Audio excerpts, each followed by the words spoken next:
ஆ சொல்லுங்க அத்தை. என்னம்மா இது காலரெல்லாம் அழுக்கா இருக்குது? என்ன யார் எப்படி துவைச்சா? என்ன யார் துவைச்சது? இது வாஷிங் மிஷின்ல போட்டதுங்க அத்தை. வாஷிங் மிஷினில் போட்டியா? எத்தனை முறை சொல்லியிருக்கேன் வாஷிங் மிஷினில் போடாதுன்னு.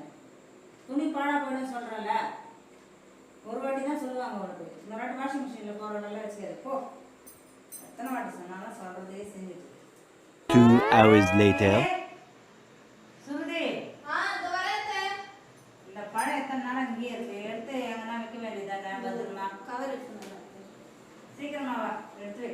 எல்லா வேலையும் நம்மளே சொல்ல வேண்டியதா இருக்கு எல்லாத்துக்கும். சீக்கிரம் எடுத்து வை. அது அப்படியே இருக்கணும்.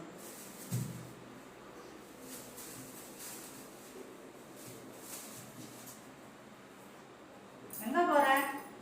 ஃப்ரிட்ஜில் வைக்கிறதுக்கு போகிறேன். ஃப்ரிட்ஜில் போய் பழத்தை வைப்பாங்களா? ஃப்ரிட்ஜில் வச்சா கொஞ்சம் ஃப்ரெஷ்ஷாக இருக்கும். ஃப்ரிட்ஜில் எல்லாம் எனக்கு வச்சா பிடிக்காது. சரியா? வேற எங்கன்னா வை. ஃப்ரிட்ஜில் எல்லாம் வைக்கிற வெளியே வை. A few moments later.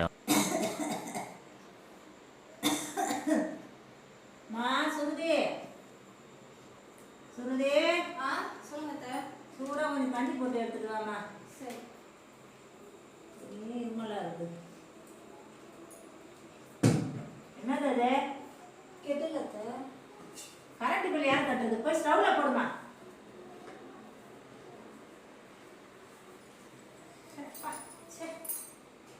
ரொம்ப சரியில்லைனா கூட நம்ம தான் உழைக்கிறதா இருக்குது. சீக்கிரம் எடுத்துட்டு வா.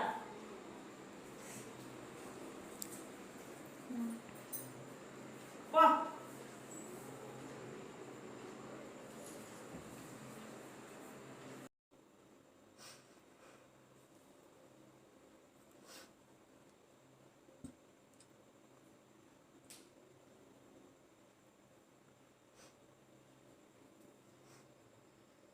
ஹலோ.